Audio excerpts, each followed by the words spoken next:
আসসালামু আলাইকুম। ইনশাআল্লাহ আশা করি সবাই ভালো আছেন। আলহামদুলিল্লাহ আমিও ভালো আছি। যে যেখান থেকে আমার ভিডিওটি দেখছেন সবাইকে অসংখ্য ধন্যবাদ ও সর্বতে ভালোবাসা রইল। আজকে কথা বলবো হচ্ছে সরাসরি ভ্যাপেস গ্লোবালের সাথে কথা বলা হয়েছে হেল্প ডেস্কে। এই বিষয় নিয়ে আপনাদেরকে আমি একটা রেকর্ডিং শোনাবো, ঠিক আছে? আরেকটা রেকর্ডিং শোনাবো, আরেক ভাই ক্লিয়ারেন্সের জন্য গেছিল ভিএফএস গ্লোবালে, তো তার একটা ভয়েস শোনাবো। অলরেডি এই ভয়েসগুলি শুনলে আপনারা হয়তোবা একটা নিশ্চিত একটা বিষয় জানতে পারবেন যে ভিতরে কি হচ্ছে না হচ্ছে বা কোন কাজগুলি করা হচ্ছে। আপনাদেরও কিছু ধারণা অবসান ঘটবে।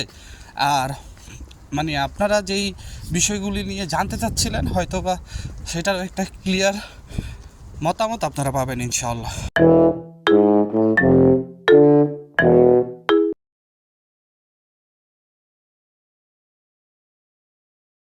তো সব কিছুর জন্য আলহামদুলিল্লাহ। আমি আমার লাস্ট দুইটা ভিডিওতে আমি আপনাদেরকে বলছিলাম যে আগামী 5 থেকে 7 দিন বা আগামী 1 থেকে 2 সপ্তাহের ভিতরে 2025-এর নলস্তা ওটা শুরু হবে। এই একটা বিষয়ে কথা বলছিলাম। আরেকটা কথা বলছিলাম হচ্ছে ইতালির যে মিনিস্ট্রি সেখান থেকে বলা হয়েছে আগে 2025 সালের কাজগুলো শেষ করতে। যার কারণ হচ্ছে যেহেতু সিজন চলে আসছে ইতালিতে, ঠিক আছে, কৃষি সেক্টরের যে কাজগুলি এই জন্য কর্মী দরকার। আর ইটালিতে এই সার্কুলারগুলি দেওয়াই হয়েছে, কিন্তু যার কারণে সেটা হচ্ছে আপনার এই যে সিজনে যে আপনার আবাসিক বা ট্যুরিস্ট হোটেলগুলা, ট্যুরিস্ট রেস্টুরেন্টগুলা, তারপর ট্যুরিস্ট পয়েন্টের যত কাজগুলা, আর হচ্ছে এগ্রিকালচারের সেক্টরে এইখানে কর্মী সংকটের কারণেই কিন্তু আপনার এই সার্কুলারগুলি দেওয়া হচ্ছে। তো এই এই যে সার্কুলারগুলি দিছে এইখানে আপনার মিনিস্ট্রি থেকেই বলা হয়েছে যে আগে 2025 সালের কার্যক্রমগুলি শেষ করতে, যার প্রতিফলন বা যার একটা ধারাবাহিক আমরা দেখছি যে এম্বাসি বা ভিএফএস গ্লোবাল আপনার অ্যাপয়েন্টমেন্টের সিস্টেমটা করছে। তো এখন প্রথমত আমি যে বলছিলাম যে 2025 সালের কার্যক্রমটা আগে শেষ করতে, সেটার একটা মানে প্রমাণ ছোটোখাটো, সেটার সাথে মিল রেখে একটা প্রমাণ আপনারা জাস্ট একটু শুনুন, বয়সটা শুনলে আপনারা বুঝতে পারবেন। বিএসএফ গ্লোবালে গিয়েছিলাম আমার ক্লিয়ারেন্স কপি নিয়ে। একটু মিথ্যার আশ্রয় নিয়ে উপরে যাইতে হয়েছে, কারণ সত্য কথা বললে তো আমাকে উপরে যাইতে দিবে না। তো নিচে থেকে প্রথম বললাম যে আমি আমার ফাইল জমা দিতে আসছি, তারপরে দিছে, আমি উপরে বিএসএফ গ্লোবালে গেলাম। আমার সাথে আরো 4-5 জন ছিল যারা ক্লিয়ারেন্স কপি নিয়ে গেছে।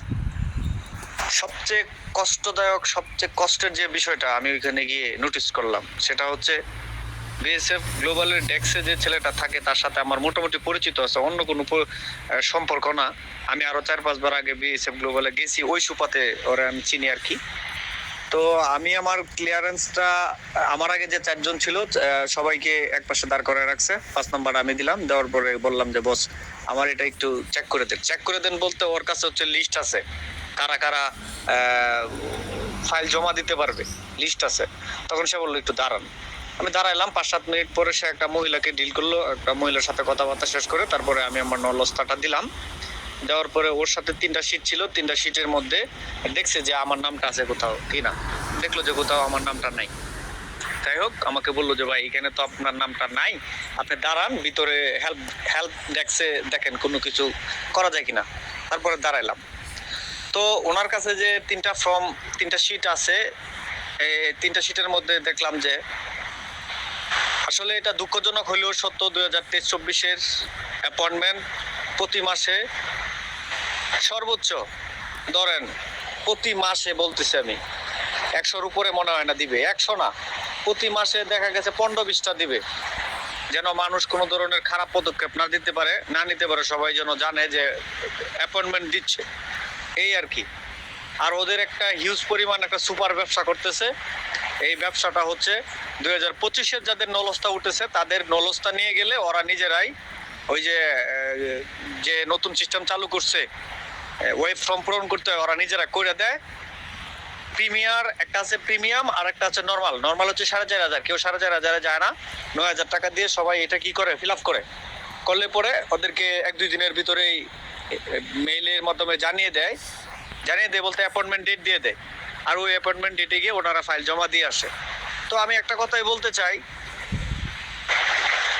সেটা হচ্ছে যে 2025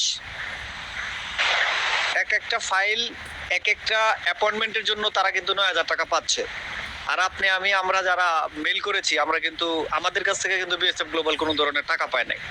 তো 2025 সালে যদি 10,000 নলস্তা ওরা ছাড়ে, তো 10,000 টাকা দিয়ে 10,000 গুণ দেন, দেখেন কেমন টাকা আসে। একটা আইডিয়া করলাম 2-2.5 কোটি টাকা তো মনে হবেই। তো চিন্তা করেন ওদের এখন ওরা হচ্ছে 2025 নিয়ে পুরা দমে ব্যস্ত, হিউজ একটা বিজনেসের জায়গা ওরা তৈরি করছে, ওইখান থেকে ওরা বিজনেস করতেছে। তো আপনারা ভয়েসটা শুনছেন। তো এখানে ভাই বললো মানে 2025 সালের নলস্তাগুলি নিয়ে গেলে তারা প্রিমিয়ামে, ঠিক আছে, মানে ভিআইপি বা নন ভিআইপিতে আপনার কাজগুলি করে দিচ্ছে। তো এই বিষয়টা মানে ওই ভাই বললো। তো এখানে আপনার তারা কিছু পেমেন্টও নিতেছে। তো এখানে জাস্ট আমি একটা কথা বলতে চাই, দেখেন ভিএফএস গ্লোবালের তো কোনো হাত নাই, কারণ ভিএফএস গ্লোবালে এখনও আমি যতটুকু জানি যে যারা স্টুডেন্ট ভিসার জন্য আবেদন করছে প্রায় অধিকাংশ আপনার প্রায় মানে যদি খুব কমও হয়, আমি যদি খুব কমও ধরি মনে হয় 200-300 ফাইল ভিএফএস গ্লোবালে পইরা রয়েছে, যেগুলো এখন তৈরি ইতালি অ্যাম্বাসিতে তারা ডেলিভারি করে নাকি। আর আপনারা সকলেই জানেন যে ভিএফএস গ্লোবাল কিন্তু একটা কুরিয়ার সার্ভিস, তাদের কোনো ধরনের ক্ষমতা নাই ফাইল পারমিশন ছাড়া জমা নিবে, পারমিশন ছাড়া আপনার তারা ডেলিভারি দিবে, পারমিশন ছাড়া তারা অ্যাম্বাসিতে এই ফাইলটা পৌঁছাবে। এরকম কোনো ক্ষমতা ভিএফএস গ্লোবালের আদৌ নাইকা, এটা আমরা সকলেই জানি। তো যাই হোক, এই বাইরের ভয়েসটা শুনে আপনারা কতটুকু কী ক্লিয়ার হয়েছে এতটুকু আপনারা বুঝবেন এবং আমাকে কমেন্টস করে জানাবেন। তারপরে দ্বিতীয় যে বিষয়টাগুলি কথা বলি সেটার বিষয়ে আপনারা একটু আমাকে মতামত জানাবেন। চলেন আমরা সেই দ্বিতীয় যে বিষয়টা সেটার আগে ভয়েসটা শুনি। এবং আমি যে ভেরিফাইগুলো আমার যে মাধ্যম আমাকে দিচ্ছে আমরা দেখতেছি সবকিছুই ওকে। এখন রোম শহরের তো আজকে প্রায় 1 বছরের মতন কোনো আপনার বিষয়ে আমরা আপডেট পাচ্ছি না। এখন কি এটা কি সিরিয়াল মেনটেন দিচ্ছে না যেটা ভেরিফাই করে পাচ্ছে ওটাই দিচ্ছে? রাইট স্যার, যেটি ভেরিফাই করে পাচ্ছে সেটি মূলত আপডেট দেওয়া হচ্ছে। কোনো ধরনের এখানে সিরিয়াল মেনটেন করা হচ্ছে না। সিরিয়াল মেনটেন করা হলে আমাদের বিএফএস কে তারা জানিয়ে দিত বিষয়টি। অ্যাকচুয়ালি দেখা যাচ্ছে স্যার কোনো ধরনের শহর কেন্দ্রিক কোনো সিরিয়াল মেনটেন করছে না বা কোনো ভিসা রিলেটেড বা ক্যাটাগরি তারা মেনটেন করছে না, ঠিক আছে।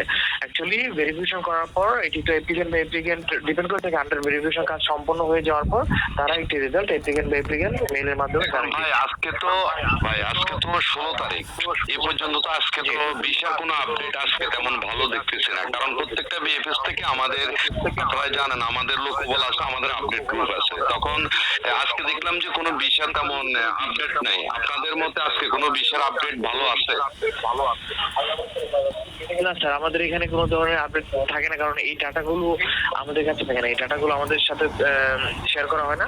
অ্যাকচুয়ালি স্যার আপনি চাইলে আমাদের আমাদের যে ইতালি এম্বাসির মেইল অ্যাড্রেস রয়েছে সেই মেইল অ্যাড্রেসে মেইল করে রাখতে পারেন।